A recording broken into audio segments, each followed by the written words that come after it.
Hello, this is David Stream with a new tutorial on shake reduction in the new Adobe Photoshop Creative Cloud. So first thing I'll do is open a new image and wait for it to load. Okay, so taking a look at this, we can see that there is some blurriness that was introduced by the low shutter speed. So we can improve this by going to Filter and then Sharpen, Shake Reduction. Alright, so Photoshop will automatically analyze this image to try to figure out what the camera shake looks like. And so it's done a pretty good job here of enhancing the image. So if we come over here, we have options for changing the boundaries of this image analysis box, what's called the blur trace, so we can increase or decrease that.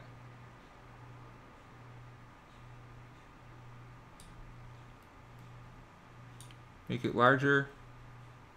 Of course, if the box is larger, then it will take longer to process.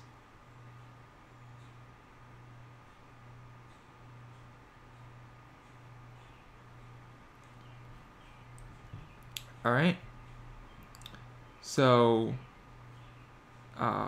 we can set the source noise. The default is auto, but if we know that there's low amount of noise or high amount of noise, we might be able to get some better results using that. And then we can kind of zoom in here and then use this smoothing amount, kind of smooth out some of the noise. And that looks pretty good. There's also artifact suppression, because we can get some artifacts like these black over sharpened edges. So if we change that, we can kind of get rid of some of those artifacts. Then under the Advanced tab, we see kind of a depiction of the motion blur, or the path that the camera was traveling when it took the image. So you can expand that to see a larger representation.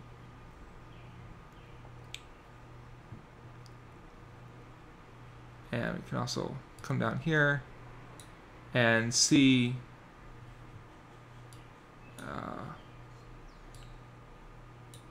move my view around. Okay, it's off screen a little bit, but we have a zoom box that allows us to see a close-up of our image. And then if we select or deselect show blur estimation regions, that will hide or display this bounding box here. Over on the left side, we have a few more options. We can use this selector here, kind of select an area to zoom in.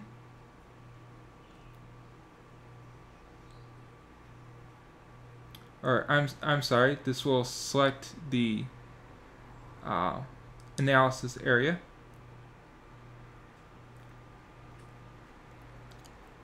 Usually though, you want to leave this at the leave it with the defaults, which usually gives the best results. And this allows us to manually set the path that Photoshop uses to sharpen the image. So it's not one that you'll probably use, but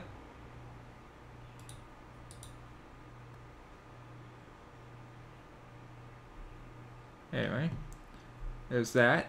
And then we can of course use the hand or the zoom tools, and this will allow us to zoom in.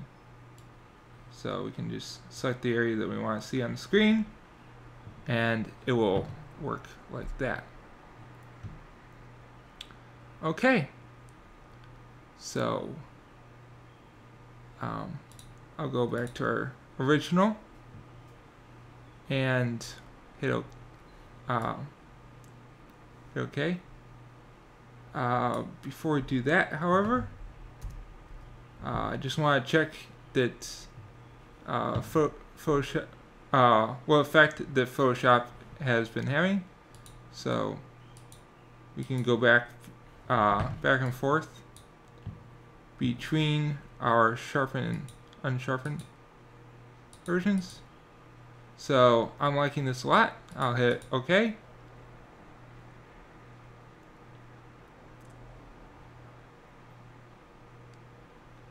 And just wait for it to process. Okay, it's done processing, so this is our final image. Let me just zoom in once again. And there we go. You can still see some motion blur, but it's much sharper than it was before. Alright, thank you for watching, and I hope you'll check out some more of my videos.